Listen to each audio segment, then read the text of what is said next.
This lesson will provide additional information to improve your coding experience in Jupyter. Earlier, we discussed executing a cell either by referring to this tiny triangle here or by applying any of the following commands: Control and Enter, Shift and Enter, Alt and Enter. These three are examples of Jupyter shortcuts. The exciting part is that there are many more you can use to accelerate your coding experience. First, make sure you're in command mode. You can check this by confirming that no cursor is blinking in any cell, or simply press Escape to enter command mode. Once you've done that, either go to the Help menu and choose Show Keyboard Shortcuts, or, as suggested, use the Control, Shift, and H shortcut to access the desired list. I'll use the keyboard combination. A new window will appear, showing each operation on the left and its corresponding shortcut on the right. Let's scroll down a bit to see if you recognize any of the shortcuts listed here. Aha! Enter Edit mode is triggered by pressing the Enter key. What else?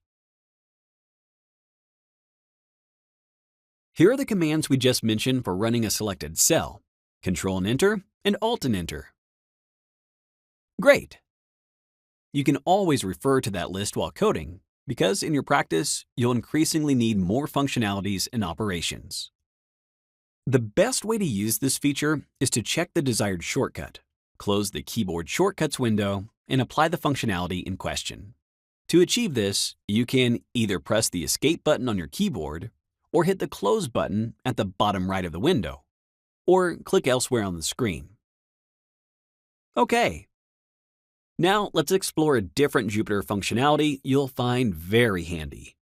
Without focusing on the syntax, consider the following cell containing a comment and two lines of code. One indicating that the value of a variable x will equal 3 plus 5, and another printing the value of that variable, x. Press Control and Enter to execute this code, and you'll obtain the value 8 as an output. Open the View menu, and you'll see an option to collapse items. For example, select Collapse Selected Code to hide your written code. See? The code disappeared. Only the comment and output remained. To bring it back, select Expand Selected Code from the same menu. You might wonder why we're highlighting this shortcut. In this example, the output doesn't take up much space, but this feature becomes especially useful when working with longer code. Another shortcut worth mentioning is pressing Shift and L. In the Shortcuts menu, you'll see that Shift and L is used to show or hide line numbers. Close the Keyboard Shortcuts window, and then select the cell again. Hold Shift and press the L key. You now see line numbers displayed along the left side of each row. Once again, the line numbers may seem unnecessary for shortcode, but as your code grows, they become helpful, especially when collaborating with others to troubleshoot or review work.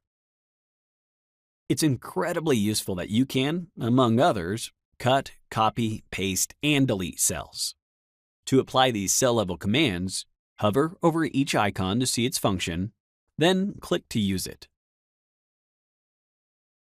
Since we are keen supporters of ergonomics, we suggest you get used to the keyboard shortcuts. When coding, you will mainly have to use the keyboard, so it's worth memorizing different keyboard combinations that would allow you to work faster.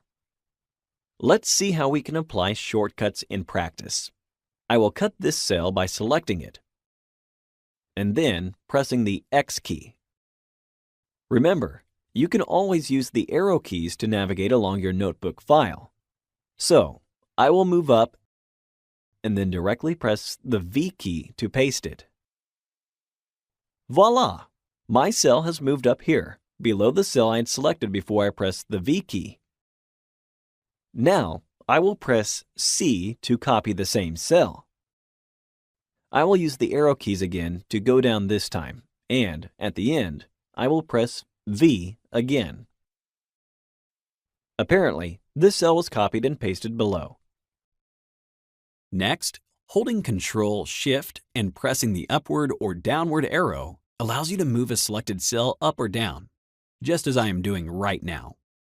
Notice that the corresponding output field moves along with its input cell. Lovely!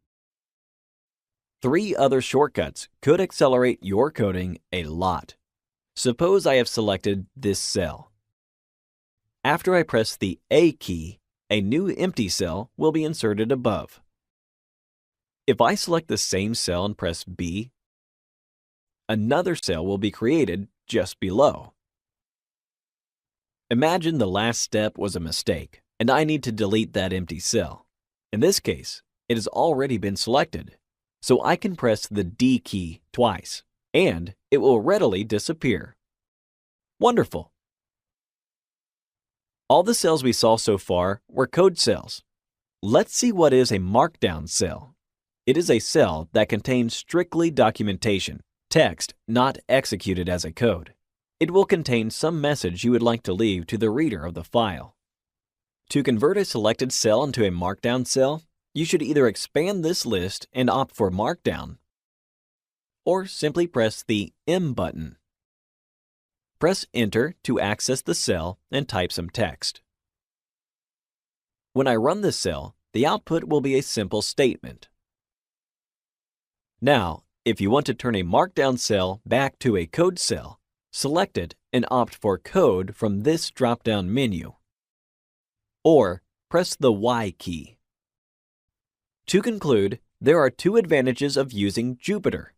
First, when your code becomes longer, markdown cells turn out to be useful, as they allow you to leave comments and explain the solution you've created. This is why practitioners love to use them. The other benefit of using this app is you can select and execute whichever cell you want to. You need not run all the previous cells to run a particular cell. This allows for solving a problem in pieces and saves a lot of computation time. This was a long but indispensable lesson. In the next one, we'll continue with handling errors while coding. Thanks for watching.